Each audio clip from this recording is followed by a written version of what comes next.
तो hello friends, स्वागत है आप सभी का। फ्रेंड्स, आज की इस वीडियो में हम आपके लिए हिंदी वर्णमाला का A to Z क्लास लेकर आए हैं, जिसमें आज हम आपके हिंदी वर्णमाला, वर्ण, स्वर और व्यंजन और आपका जो अयोगवा है, अनुस्वार, आपका विसर्ग है, अनुनासिक है, इन सभी को हम एकदम डिटेल्स में पढ़ेंगे, जिससे कि आपको इस टॉपिक से जो भी क्वेश्चन आएगा आपके एग्जाम में, आप उनको आसानी से बना लीजिएगा।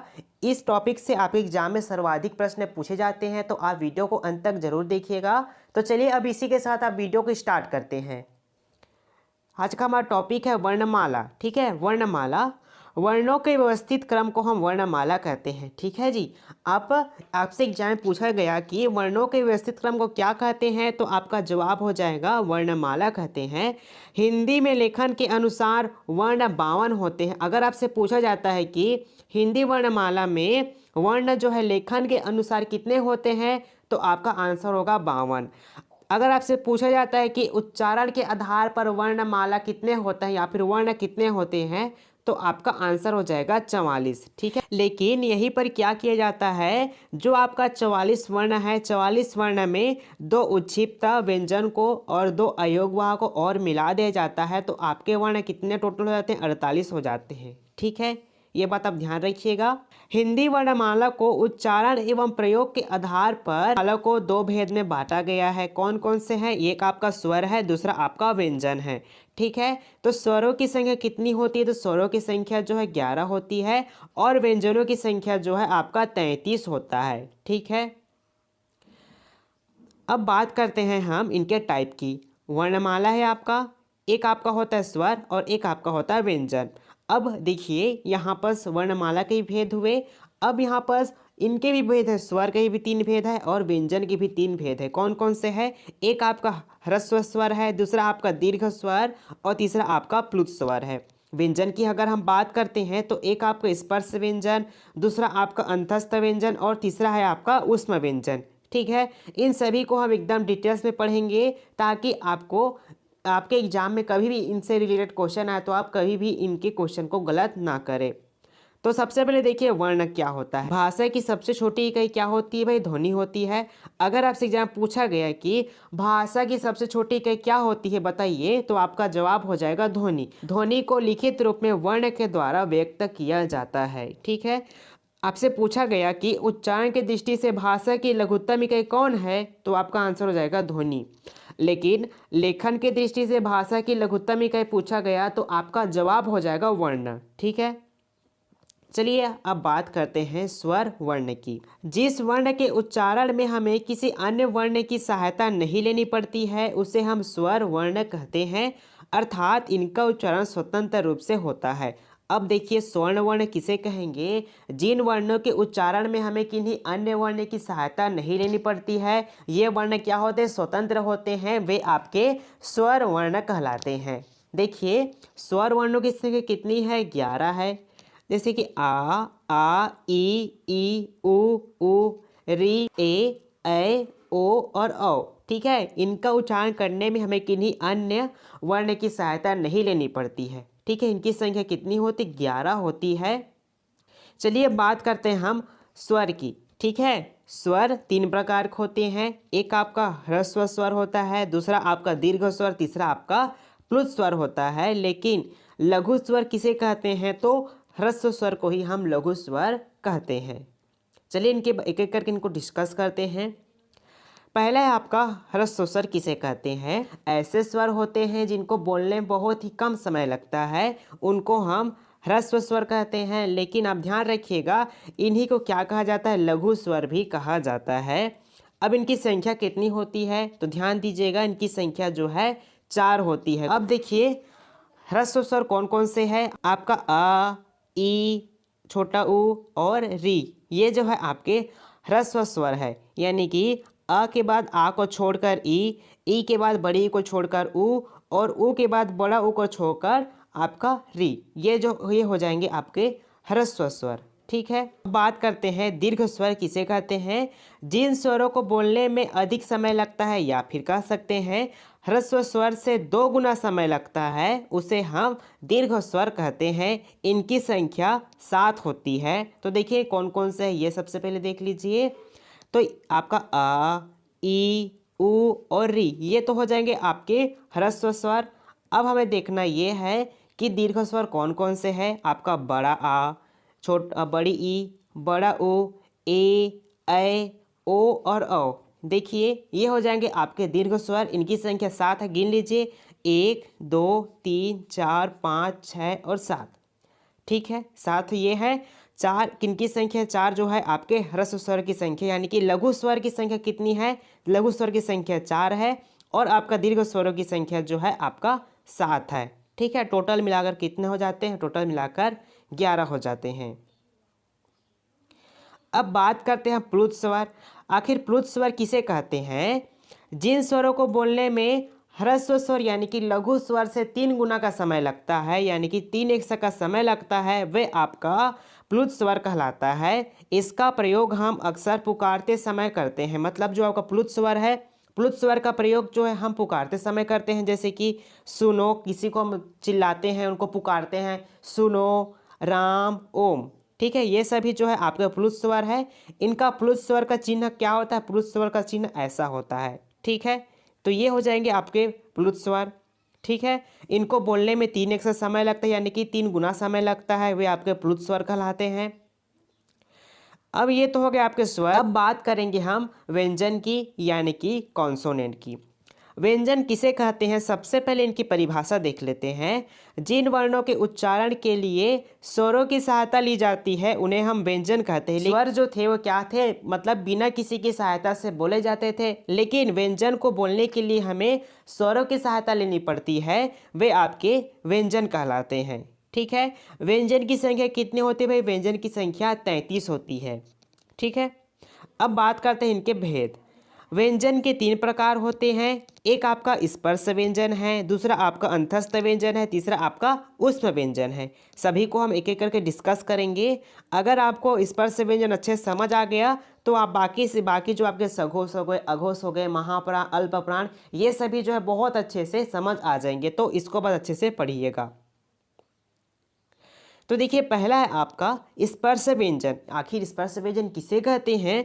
तो स्पर्श का अर्थ होता है छूना। जिसका उच्चारण करते समय, यानी कि स्पर्श व्यंजन का जब उच्चारण करते समय जो हमारा जीभ होता है वो मुख्य किसी भाग, जैसे कि कंठ, तालु, मूर्धा, दांत, ओष्ठ में से किसी भी भाग का स्पर्श करती है, उन्हें हम स्पर्श व्यंजन कहते हैं। ठीक है, तो देखिए स्पर्श व्यंजन जो है क से लेकर म तक होते हैं। कहाँ से लेकर? क से लेकर म तक होते हैं। इनकी संख्या 25 होती है। प्रत्येक वर्ग में 5 अक्षर होते हैं। चलिए इनको देखिए, यहाँ पर ये देखिए आपके हो जाएंगे स्पर्श व्यंजन। ये जो है क से लेकर यहाँ से यहाँ से यहाँ से यहाँ से यहाँ से यहाँ तक होते हैं। क से लेकर आपके म तक होते हैं।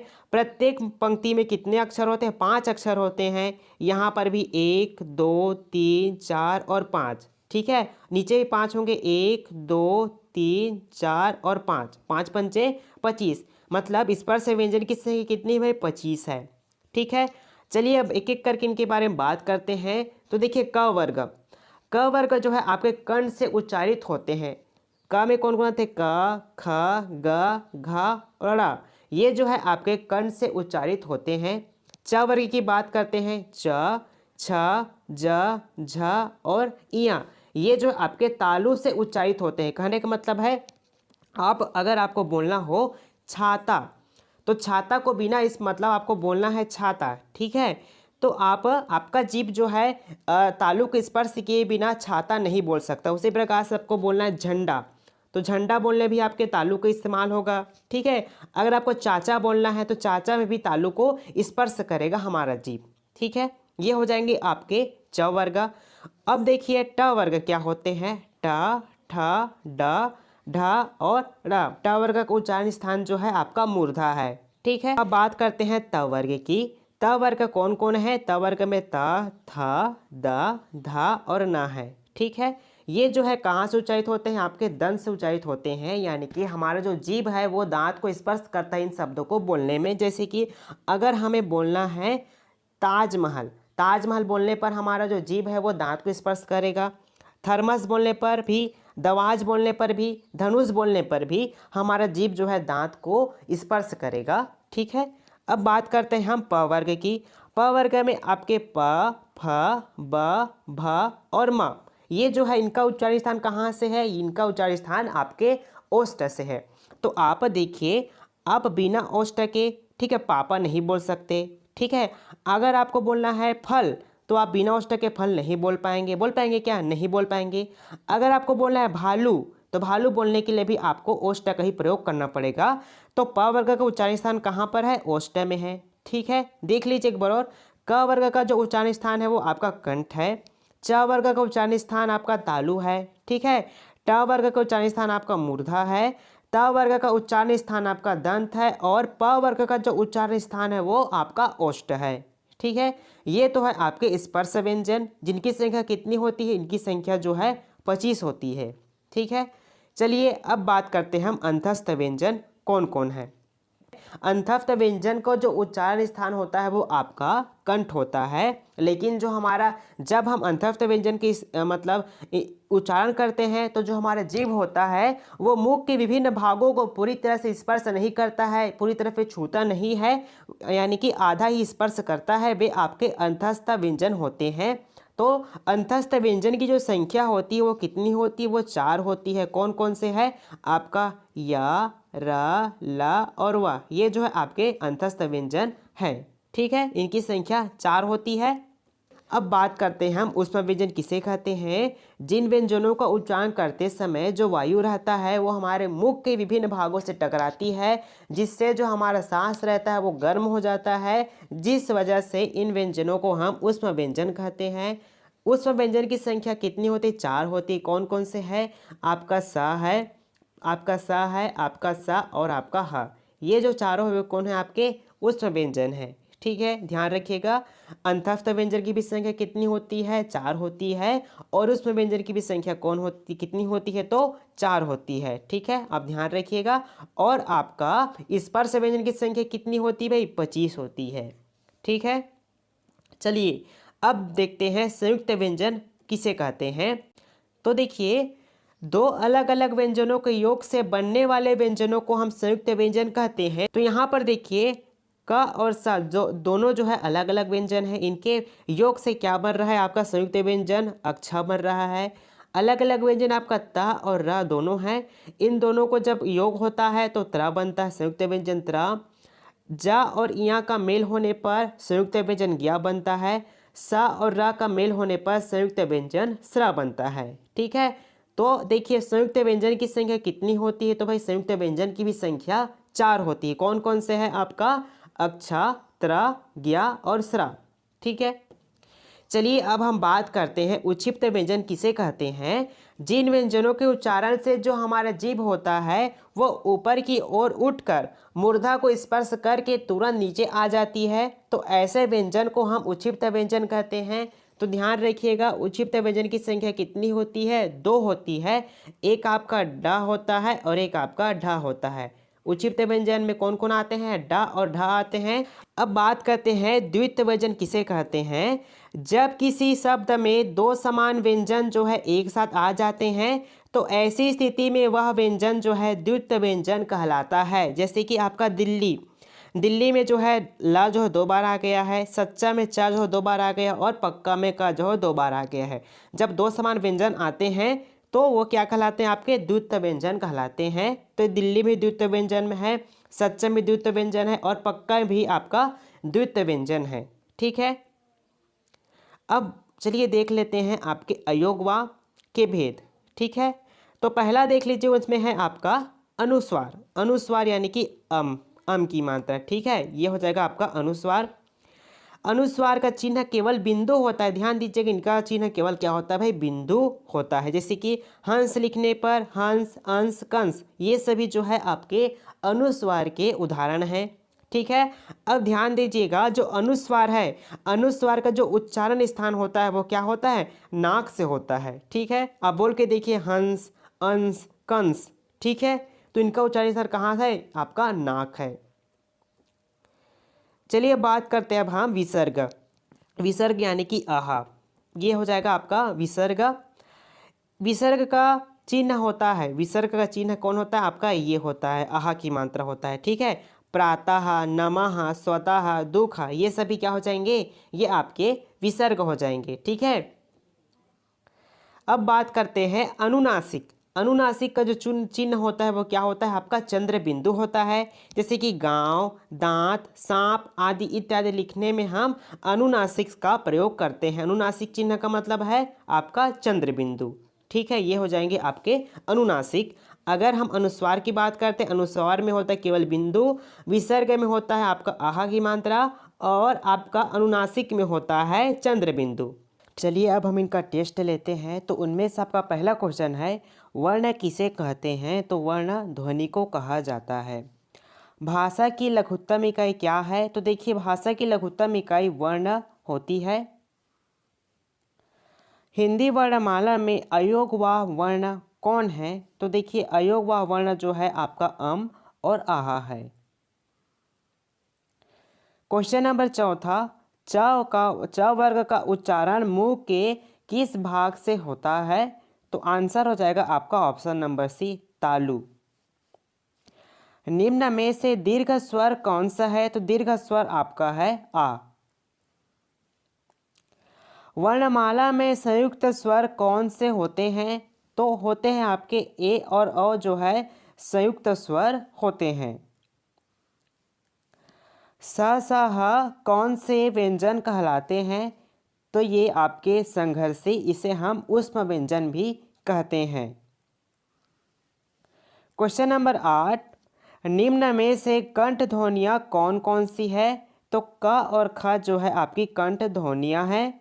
अक्षा वर्ण किसके संयोग से बना हुआ है? तो क प्लस स के योग से अक्षा बना हुआ है। हिंदी में मूलतः वर्णों की संख्या कितनी होती है? तो 52 होती है।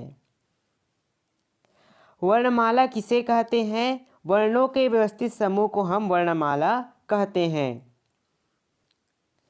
किस शब्द में द्वित्व व्यंजन है? की वर्ण की पुनरावृत्ति हो जाती है जहाँ पर भी। तो देखिए, यहाँ पर पिल्ला, यहाँ पर ल में मतलब एक ही वर्ण की पुनरावृत्ति हुई है, तो ये आपके द्वित्व व्यंजन हो जाएंगे। निम्नलिखित में से कौन सा वर्ण का उच्चारण दंत से नहीं होता है? त का तो होता है, ल से ल भी होता है, द भी होता है, लेकिन ट वर्ग जो है आपके दंत से उच्चारित नहीं होते हैं। निम्नलिखित में से तालव्य वर्ण नहीं है? स, ई, उ और य। तो राइट आंसर हो जाएगा ऑप्शन नंबर सी, उ जो है आपके तालव्य वर्ण नहीं है।